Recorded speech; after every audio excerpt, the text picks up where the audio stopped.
La chlorella est le type d'algue verte le plus connu qui pousse le mieux dans l'eau courante. Ces algues ont-elles des bienfaits pour la santé? Qui n'est pas autorisé à utiliser ces produits qui contiennent ces algues? Ces algues interfèrent-elles avec les médicaments? Si vous souhaitez acheter un produit, comment pouvez-vous en choisir un bon? Comment pouvez-vous choisir une entreprise digne de confiance? En termes de concentration et d'impact? Y a-t-il des inconvénients à utiliser ces algues? Aident-elles à la grossesse et à l'allaitement? Bien que la vidéo soit courte, elle est très importante. Restez avec moi.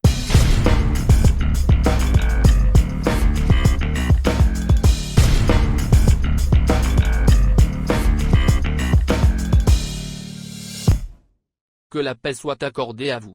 Vous regardez actuellement la chaîne Octopus Pharmaciste. Bonjour et bienvenue dans la série Herbal de A à Z. Je m'appelle Hussein Lotfi. Voici les titres des épisodes d'aujourd'hui. Si vous avez besoin d'un titre spécifique, avancez rapidement la vidéo jusqu'à ce que vous l'atteigniez, sinon, suivez-moi jusqu'à la fin si vous avez besoin de tout savoir sur la chlorella. Allez, passons simplement en revue quelques informations de base sur ces algues vertes telles que nous en avons l'habitude. Au départ, la chlorella et ce type d'algue verte unicellulaire est parmi les plus connus. Parce que la chlorella a une concentration élevée d'ingrédients actifs et se développe dans l'eau en mouvement plutôt que dans l'eau stagnante, les entreprises qui cultivent ces algues le font dans l'eau courante. En plus d'avoir des concentrations très élevées en protéines, jusqu'à 50%, en fibres et en graisse, les cellules de la chlorella ont également des niveaux élevés de vitamine E, C et du complexe B. Elles ont également de bonnes concentrations de minéraux comme le magnésium et le zinc. Cependant, les deux composés les plus importants de ces algues restent le bêta-carotène et la chlorophylle, qui leur donnent leur belle couleur verte. Ces algues sont disponibles sur le marché sous plusieurs formes, notamment des liquides, des poudres et des pilules. Et le principal objectif traditionnel de ces algues est qu'elles sont fréquemment utilisées pour augmenter les niveaux de fer chez les femmes enceintes, mais ce n'est pas l'utilisation officielle, j'entrerai plus en détail à ce sujet plus tard. Mais en plus de sa fonction normale, elle est également utilisée pour soulager l'inconfort associé aux menstruations, soulager la douleur physique, la dépression et d'autres symptômes physiques. Je me demande qui sont les seules personnes autorisées à utiliser ces algues. J'aime généralement commencer par ce titre avant les détails afin que vous puissiez immédiatement décider si ces algues sont bonnes pour vous. Il est interdit à 4 personnes d'utiliser des algues. Au départ, il n'est pas permis d'utiliser ces algues avec quiconque utilise des anticoagulants, notamment l'aspirine, la warfarine ou tout autre médicament qui fluidifie le sang. Quelles sont les histoires derrière ce point? Comme je l'ai déjà dit, ces algues sont incroyablement riches en plusieurs vitamines, dont la vitamine K. La vitamine K est essentielle à la synthèse des facteurs de coagulation, ou ce que nous appelons les facteurs de coagulation, donc ces algues lorsqu'elles sont utilisées avec les médicaments prescrits par le médecin pour fluidifier le sang entreront en conflit. La deuxième personne qui n'est pas autorisée à utiliser des produits à base de chlorella est les patients auto-immuns. Quelle est la raison derrière ce point? Dans les maladies auto-immunes, l'immunité naturelle cesse de protéger le patient contre les germes, les champignons et les virus et cible plutôt des régions corporelles particulières. Ces maladies sont appelées maladies immunologiques ou auto-immunes. Le traitement de ces maladies est un médicament qui diminue l'immunité. L'un des avantages de la consommation de ces algues est qu'elles peuvent stimuler et renforcer l'immunité, de sorte que les personnes en bonne santé peuvent l'utiliser naturellement, mais les patients auto-immuns ne peuvent pas profiter de ces algues, car elles s'opposeront à l'effet des médicaments. La troisième personne, celle qui a des problèmes de thyroïde, à qui il est interdit de manger des algues. Pourquoi? Parce que les algues contiennent de grandes quantités d'iode, ce qui est censé être un régime dont la glande a besoin, et bien sûr, c'est bon pour l'individu moyen. L'iode, cependant, inversera les effets du traitement et de la maladie si une personne a des problèmes de glande thyroïde.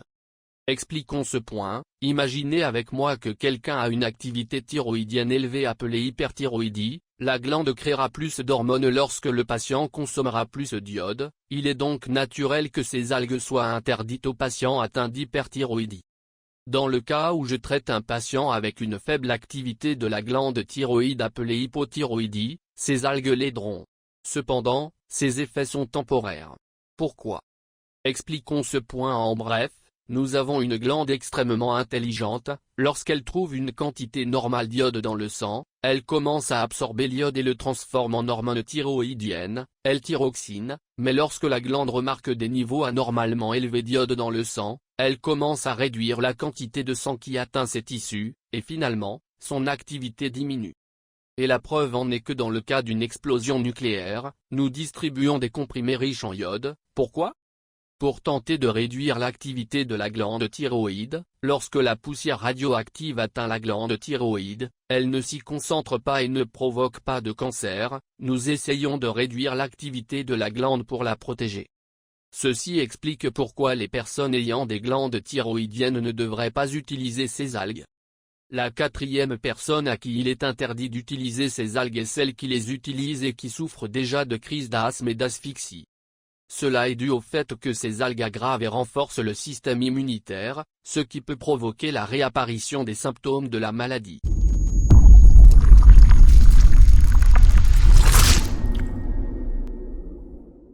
Dans le troisième titre que nous avons aujourd'hui, discutons des avantages de ces algues et de leur possible utilisation médicale. En réalité, ces algues ont un objectif médical approuvé et présentent 5 avantages fondamentaux. En gardant à l'esprit que ces utilisations sont appuyées par des preuves. Autrement dit, un certain nombre d'études ont été menées à leur sujet à partir de sources officielles. Simplifions-les. Le premier de ces avantages est connu pour augmenter l'immunité naturelle. D'accord, mais comment cela se produit-il ? La raison en est que la chlorella contient une variété de substances qui renforcent le système immunitaire, qui augmentent l'activité des cellules tueuses naturelles et de l'interféron. Alors, qui bénéficie le plus de cette fonction ? La personne qui souffre de maladies récurrentes qui surviennent régulièrement et pendant de courtes périodes une fois par mois ou tous les 2 mois, contrairement à une personne normale, par exemple la personne qui a une amygdalite tous les mois ou tous les 2 mois. Ou la personne qui a des boutons une fois tous les 2 mois. Ou qui présente une infection bactérienne récurrente. En bref, tout signe de faiblesse immunitaire. Ces algues renforceront l'immunité dans une certaine mesure lorsqu'elles seront ajoutées au régime alimentaire naturel du patient. La deuxième utilisation de ces algues est la détoxification. Détoxification, que signifie ce mot ? Ces algues peuvent engloutir et éliminer les métaux lourds. Qui bénéficie le plus de cette fonction ? Il peut être utilisé par les citadins si l'environnement d'un individu présente de fortes concentrations de toxines, comme celles présentes dans l'eau, notamment des métaux lourds comme le mercure, l'arsenic, l'étain, etc. Les personnes qui vivent en ville où l'air est contaminé par les émissions des usines, des véhicules, etc. Bien que les recherches sur ce sujet soient plus nombreuses chez les animaux, on affirme que cela aura le même effet sur l'homme. Ces algues aident donc le corps à se débarrasser des toxines ou à se détoxifier. Le troisième avantage est que ces algues peuvent être utilisées comme antioxydants. Que signifie ce mot ? Et d'où vient-il ? Les 2 substances saines les plus importantes de la chlorella sont le bêta-carotène et la vitamine C, comme nous l'avons déjà expliqué. Le bêta-carotène et la vitamine C ont un grand avantage en tant qu'antioxydants. Comment cela se produit-il ? En respirant la fumée de cigarettes, les polluants tels que les huiles et l'air pollué, les aliments malsains et chacune de ces choses libère des produits chimiques dans le corps appelés radicaux libres. Ces substances commencent à attaquer les parois des tissus en frappant les artères, la paroi cardiaque, les reins et la rétine de l'œil. C'est là que les antioxydants entrent en jeu, car ils peuvent piéger ces radicaux libres et neutraliser leurs effets nocifs. La chlorella contient des quantités importantes de bêta-carotène et de vitamine C qui empêchent le corps d'être affecté par ce radical libre. La protection cardiaque est la 4e caractéristique de l'utilisation de ces algues. Si elle est utilisée régulièrement pendant 3 à 6 mois, elle peut réduire la concentration de cholestérol et de triglycérides sanguins. Il va sans dire que cette fonction améliore la précédente.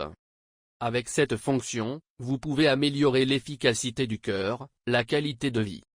Comme nous l'avons vu précédemment, ces algues ont des concentrations élevées de complexes de vitamine B, ce qui est clairement avantageux pour les diabétiques qui ont une névrite périphérique, et c'est la 5e caractéristique.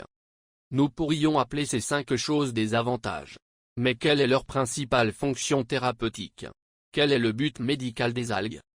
Cela est dû à ses propriétés anti-inflammatoires, Quelle est la signification de l'inflammation dans le corps? L'inflammation signifie que le corps sécrète des substances et des corps immunitaires sous forme de cytokines qui sont transportées en grande quantité par le sang vers les sites d'infection par des maladies, ce qui peut entraîner une augmentation de la douleur et des difficultés à se déplacer normalement. Bien que ces corps immunitaires soient très importants pour la protection contre les virus, les bactéries et de nombreuses maladies, une augmentation importante de ceux-ci entraîne des symptômes inconfortables pour le patient. L'utilisation médicale documentée de ce point, et les personnes qui en bénéficient le plus sont les personnes atteintes de tumeurs cérébrales qui bénéficient de la consommation de 20 grammes d'algues par jour. En conséquence, les patients atteints de tumeurs cérébrales traités par radiothérapie peuvent plutôt bien tolérer la dose et ressentir beaucoup moins de douleur. Prenez 10 grammes d'algues par jour pour la deuxième application, qui est destinée à la fibromyalgie ou à un inconfort corporel injustifié.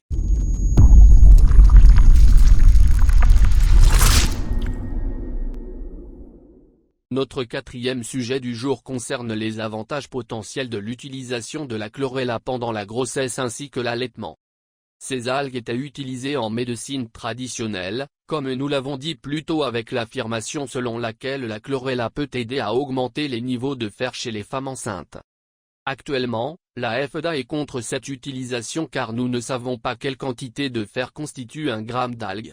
Augmentation ou diminution? Au lieu de cela, il est préférable pour nous de prendre des médicaments qui contrôlent efficacement les niveaux d'hémoglobine sous la surveillance médicale d'un médecin spécialisé et d'un pharmacien. Concernant l'application de ces algues dans l'allaitement maternel, ce qui est interdit non pas parce que c'est dangereux mais plutôt parce qu'aucune recherche n'a été faite sur le sujet.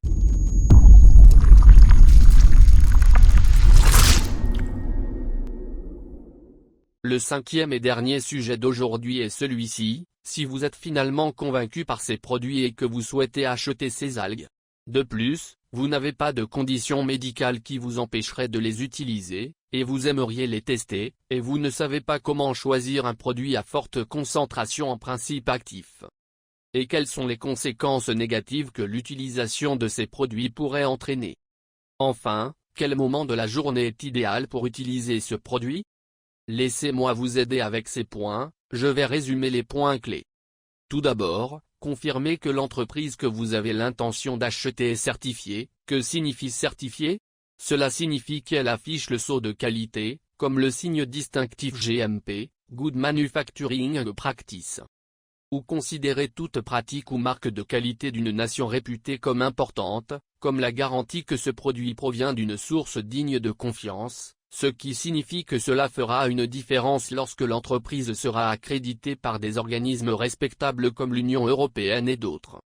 Il y aura un impact car ces algues aiment l'eau douce, cela donnera un produit différent. Ce produit sera exempt de métaux lourds ainsi que de pesticides et d'autres contaminants. La deuxième consiste à identifier la nature des cellules d'algues dans le produit. Les cellules d'algues doivent être des cellules brisées et doivent être écrites comme ceci, rupture de la paroi cellulaire. Qu'est-ce que cela signifie? Gardez à l'esprit que lorsque les humains mangent des algues, leur corps est incapable de les digérer.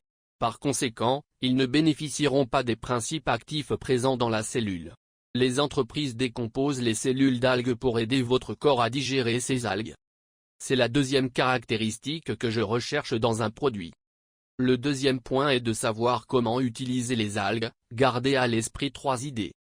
Tout d'abord, vous pouvez mélanger une poudre ou un liquide avec de l'eau ou du jus, mais évitez de le mélanger avec des liquides chauds.